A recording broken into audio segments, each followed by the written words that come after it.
आज मैं हूँ मनोज देसाई जी के साथ। Manoj Desai ji is the barometer of telling you that picture चल रही है या नहीं चल रही है, and he is the man who always says things as they are fearlessly, and I'm sure you'll be fearless and candid in this interview also. Of course, why should care? जो है सो है। So बताइए sir, Pushpa का जो धमाका हुआ है, ये फायर, वाइल्ड फायर, और आप भी इसमें रिस्पॉन्सिबल हैं करने के, जो आपने आपके G7 फुल चेन में आपने लगा के रख दिया है। 6 के 6 कॉमर्शियल थिएटर के अंदर 18 शो लगाए, जो एशिया के अंदर रिकॉर्ड है, इंडिया के अंदर रिकॉर्ड है। और वो 18 शो, मजे की बात तो ये लगाते लगाते तो मेरे को रात को नींद नहीं आ रही थी। दिनेश भाई, हमारे दिनेश साहब की नींद उड़ गई थी, आदिल साहब की नींद उड़ गई थी, जो मेरे एग्जीक्यूटिव है, क्योंकि भरोसा नहीं था। लेकिन 18 शो फुल दिए, भगवान की मेहरबानी, बहुत अच्छी बात है। बट आपने ये गैम्बल लिया कैसे? मतलब मेरे को मालूम है कि पुष्पा का बहुत बस तो बहुत था, बहुत जबरदस्त क्रेज था, जबरदस्त BMS बुक माई शो, उसके वहाँ से फ़ोन आ रहे थे कि ये क्या टिकटें बुक हो रही है आपकी, बाहर आके पब्लिक यहाँ से भी ले रही थी। तो सोचा बड़ा दो शो, अभी भी किया, अभी एक कल नहीं था, आज घोषित कर दिया, तो अभी 12 शो हो गए, आज से 12 शो है। तो अभी आपके पास कोई बैकअप था? आपने सोचा चलो सब में लगा लेता हूँ, बाय चांस खुदा ना करे आपका कुछ ऊपर नीचे होता, कलेक्शन कम होते, तो आप अभी इंटरव्यू नहीं लेते? वो नहीं बोलते कि मनोज देसाई ने गड़बड़ कर दी। तो भी ले रहा होता, हाँ, तो भी ले रहा हूँ। हाँ, तो कोई गड़बड़ नहीं हुई, भगवान की हाँ, बट कुछ बैकअप रखा था आपने? बैकअप क्या रखता था, मेरे को कॉन्फिडेंस था। जिस तरह अल्लू अर्जुन के 2-3 फंक्शन हुए थे जो यहाँ पे मुझे बुलाया गया था, मैं नहीं गया था, बिकॉज मैं वहाँ कोई कुछ पूछे कुछ बोल दूँ, you know I am very Frank man, इसलिए मैंने वो फंक्शन अटेंड नहीं किए थे। लेकिन मेरे को फंक्शन की सब हिंट आ गई थी। वो रवि गुप्ता, फिल्मी फीवर, मोस्टली वही मेरे इंटरव्यू लेता है, तो उसने आके सब बता दिया था मेरे को, सब वीडियो भी भेज दिए थे वहाँ के, तो उसके ऊपर से मुझे अंदाजा आ गया था, पहले 18 शो कर देते हैं, और 18 शो को फुल करना वो ईश्वर की कृपा, बहुत बड़ी बात है। और हमारे managing director, of course I have to mention him, mister Arun Nahar, सारी दुनिया में सबसे लोएस्ट रेट 180 और 200 मेरे वहाँ है। कंडम में कंडम थिएटर भी 300-350 पे है, तो आप सोचो, बाकी सब जगह पे जैसे जियो में 4000, 2400, PVR में 1500, 1000, और कैंटीन का अलग, यहाँ कैंटीन भी रिजनेबल, सब कुछ रिजनेबल। लेकिन आपने भी टिकट प्राइसेस बढ़ाए, क्या करें, पहली बार 180 और 200 किए, इसलिए किए कि नहीं करते तो पिक्चर नहीं मिलती थी। ये अनिल थदानी के साथ टक्कर लेनी है, तो अनिल थदानी तो बिल्कुल बिंदास आदमी है मेरे माफिक, तो करना पड़ा, क्या करें। विनय चौकसी हमारा थिएटर चलाता है, उसने कहा मनोज भाई कर लो, इतना नहीं तो बड़ी मुसीबत हो जाएगी। I did discussion with my managing director mister Arun Nahar, उसने भी कहा मनोज भाई कर लो यार, खत्म करो। मतलब there was pressure from the distributor, there was a pressure on exhibitor, from the distributor, of course सभी जगह पे था। बाकी सब जगह पे तो बहुत है पैसे। आप छोटे कुर्ला से आगे कल्याण जैसे थिएटरों में 800, 1000 रुपया की टिकट है। आई एम सो हैप्पी, मैं लोअर मिडिल क्लास और अपर मिडिल क्लास के लिए पिक्चर यहाँ रिलीज करता हूँ, और उनको तकलीफ नहीं होनी चाहिए, उस तरह के रेट रखता हूँ। आपको रिटर्न्स तो डेफिनेटली मिल गए, रिटर्न्स भरपूर मिल गए, लेकिन आपने कुछ लिमिट रखा था कि इससे ज्यादा भी बोल रहे थे वो? नहीं, वो तो ज्यादा बोल रहे थे। कितना? तो हाथ पैर जोड़े हैं, नहीं 500 बोल रहे थे कि आराम से जाएगा। मैं बोला नहीं, इससे कहो, बस ये बहुत हो गया, 500 कर दो इसके लिए। 500, हाँ, वो जाता मुझे मालूम है, लेकिन मैं नहीं करना चाहता। मैं वापस रिपीट कर रहा हूँ, I work for lower middle class and upper middle class. कहाँ जाएंगे वो लोग? ये 1500, 2000 में देखेंगे, 2500 में देखेंगे, उसका कोई मतलब नहीं है ना। पब्लिक आनी चाहिए, पब्लिक देखनी चाहिए। थिएटर खाली रखने के बजाय थिएटर को भरा रखो।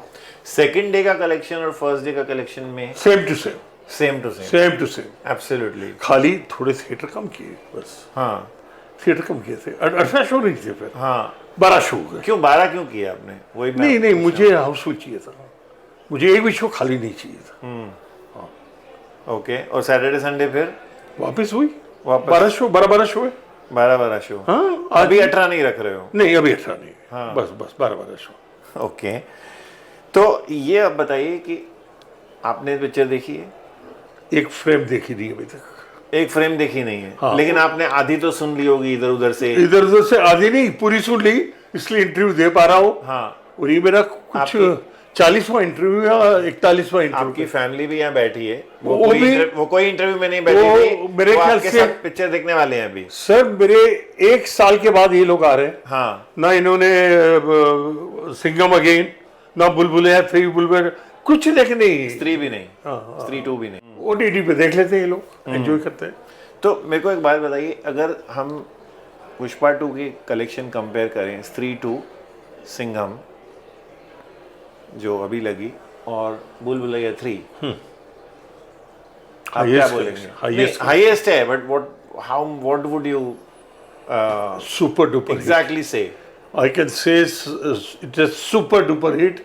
हाँ, मैं आपके टीवी के जरिए जो हैदराबाद में गुजर गए, स्टैम्पेड हुआ, उसके आत्मा को शांति मिले। और अल्लू अर्जुन, वो हीरोइन, उनके प्रोड्यूसर डायरेक्टर जो करोड़ों रुपए पहले छाप चुके हैं, 1000 करोड़ पहले छाप लिए हैं रिलीज से पहले, उनसे रिक्वेस्ट है कि वो फैमिली को कुछ मॉनेटरी मदद करे जो वहाँ मरे हैं, भगवान उनकी आत्मा को शांति दे।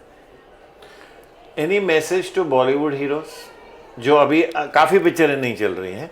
अल्लू अर्जुन की सडनली चल जाती है इतने हद तक, कैसा आपको लगता है कि कुछ सर मेरी दुखती रग पे पैर रखा है। और बॉलीवुड को ये बोलते, अभी मेरी पूरी फैमिली के सामने सनी देओल का फ़ोन था, उसकी टीज़र जाट की, वो मेरे वहाँ चलाने वाला हूँ मैं, तो उसके लिए फ़ोन था कि मनोज भाई शुरू की कि नहीं, मैंने शुरू कर दिए।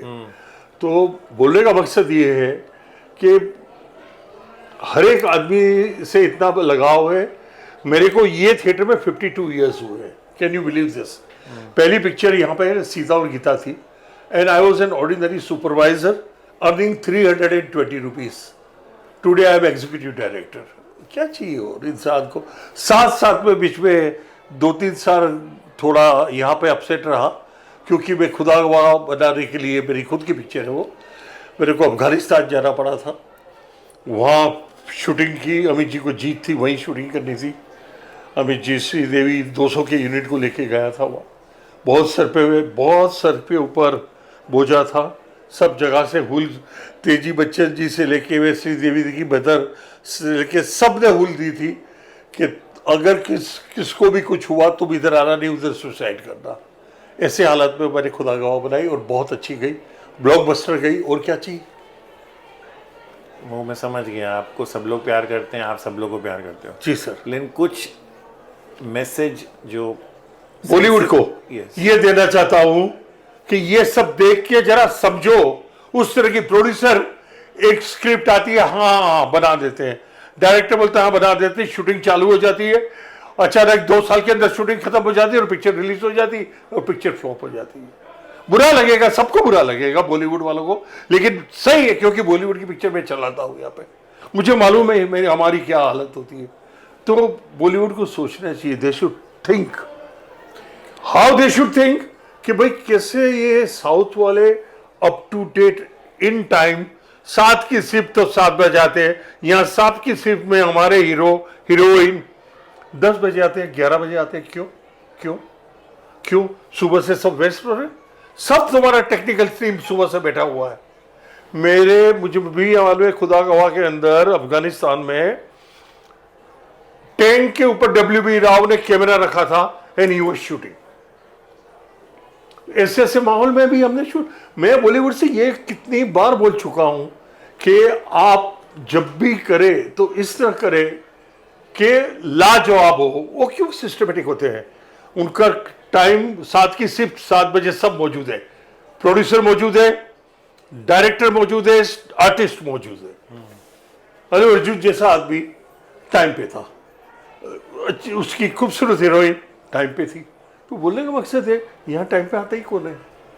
नहीं, लेकिन पहले की जो पिक्चरें चलती थी हमारी, यश चोपड़ा की हो, मनमोहन देसाई की हो, प्रकाश वो मेहरा की बात हो, मैं बोलना, वहां भी तो लोग लेट आते थे। विकी मैं बोलना चाहूंगा वो बात को।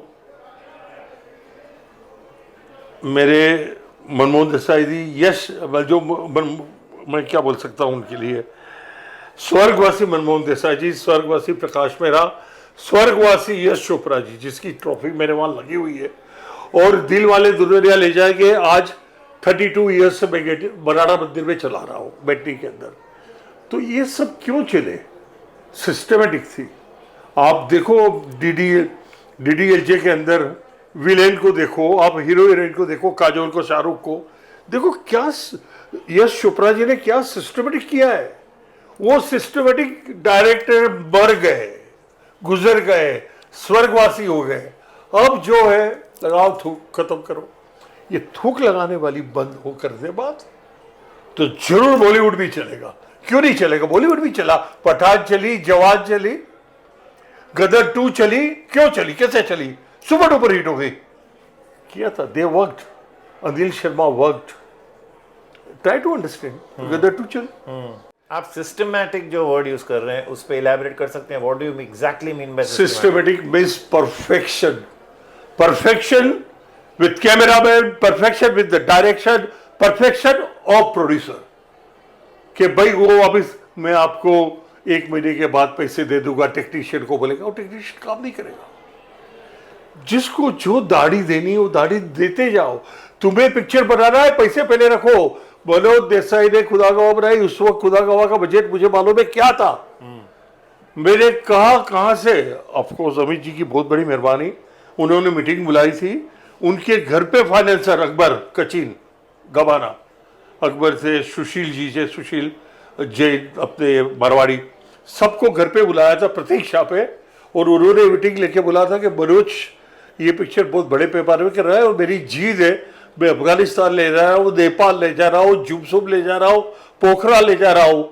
तो उस सब जगह पे उसको बहुत खर्चा होने वाला है, आप उसको दीजिए, पैसे दीजिए, गारंटी मैं लेता हूँ। मनमोहन शेट्टी के पास गए, बोले सब प्रिंट जो भी निकलती है वो सब निकल रहे। 240 प्रिंट उस वक्त रिलीज, अभी तो बहुत होती है, 240 highest print in India in Asia उस वक्त रिलीज की थी खुदा गवाह की। तब उन्होंने मनमोहन शेट्टी एडलेब को कहा था पूरी रिस्पॉन्सिबिलिटी अमिताभ बच्चन की, अगर मनोज आपको रिलीज के 1 दिन पहले पैसे ना देते। और मेरे साथ अमित जी खुद आए थे मनमोहन शेट्टी के पास और पूरे पैसे दे दिए थे, जो कम पड़े थे वो अमित जी ने दिए थे, बाद में मैंने अमित जी को पे किया था। इस बात को मानते हैं कि 2 चीजें हैं, 2 चीजें जो नहीं है अभी, जो बहुत ही हेल्प करती थी पिक्चर चलने में, वो थे डायलॉग्स जो Salim Javed and the music. These 2 are not there. How are you going to be systematic whatever you are saying if these 2 are not there? तो तभी तो बॉलीवुड मार खा रहा है, तभी मैं बोल रहा हूँ बॉलीवुड मार खा रहा है। क्यों म्यूजिक अच्छा नहीं आता, क्यों पहले जैसा म्यूजिक नहीं होता। आप देखो म्यूजिक, प्रकाश मेहरा का देखो, मुकद्दर का सिकंदर, हाँ, आप प्रकाश मेहरा का लावारिस देखो, मेरे अंगने में तेरा क्या काम है, कैसे कैसे बनाए। They were preparing, they used to see every reel. आपको मालूम नहीं, खुदा गवाह की जो जो शूटिंग होती थी उसको डेवलप करके मेरे प्रीव्यू में ऊपर देखने को आते थे श्रीदेवी जी और अमित जी।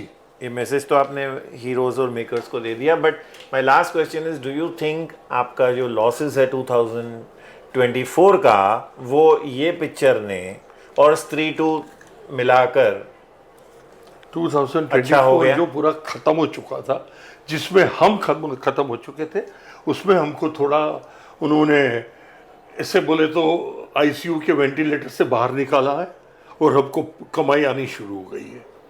खास करके मेरे मैनेजिंग डायरेक्टर भी खुश है, मैं भी। मतलब आप पॉजिटिव में हो 2024? आप एंड ऑफ द 2002 ये बैलेंस शीट तो एंड में ही बनती है। एंड में बैलेंस शीट तो मार्च में बनती है, लेकिन सर ये दिसंबर में बन गई। चलो होगा, ठीक है।